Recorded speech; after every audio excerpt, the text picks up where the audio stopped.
எதிர்நீச்சல் இப்ப நம்ம captain Oliver பத்தி பேசுவோம். ஸோ கேப்டன் ஆலிவர் ஆல்ரெடி உங்களை பார்த்து நாங்க பயந்துருக்கோம் பல சீரியல்ல.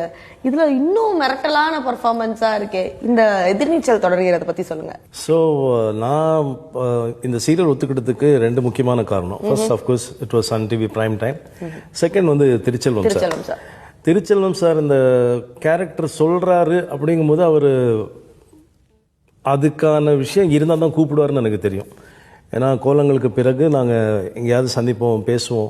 பட் அவர் எப்போவுமே சொல்லுவார், சார் உங்களுக்கான ஒரு விஷயம், அது எல்லாருமே அப்பப்போ சொல்லுவாங்க, சார் உங்களுக்கான ஒரு விஷயம் இல்லைம்பாங்க, அது என்னன்னு தெரியல. பட் இப்போது சார் சொல்லும்போது எனக்கு அது புரிஞ்சுது. So he said it's a small cameo அப்படிங்கிற மாதிரி தான் சொன்னார்.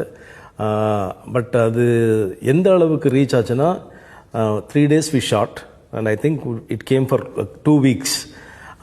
அந்த ஒலிவர் தேவசகாயம்ங்கிறது அவர் ஃபர்ஸ்ட் விஷயம் இன்சிஸ்ட் பண்ணி நீங்கள் தான் டப் பண்ணோம் அப்படின்ட்டாரு.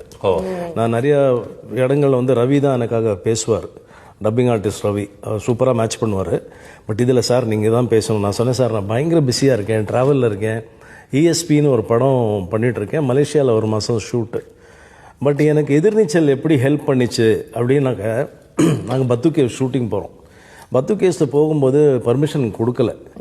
அப்புறம் அங்கே இருக்கிற சீஃப் தத்தோ ஒருத்தர் வந்து அபிஷேக் வந்திருக்காரு அப்படின்னு சொல்லும்போது, ஒலிவர் தேவசகாயம் இங்கே வந்திருக்காரா அப்படின்னாரு.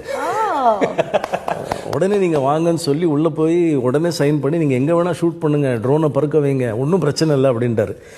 அப்புறம் ஒரு கேள்வி கேட்டார், நீங்கள் இந்த கலெக்டரை கடத்தினீங்க, எப்படி கடத்தினீங்க சொல்லவே இல்லையே அப்படின்னாரு. நான் சொன்னேன், அதெல்லாம் எனக்கு தெரியாதுங்க, ஆனால் அப்படி ஃபாலோ பண்ணுறாங்க.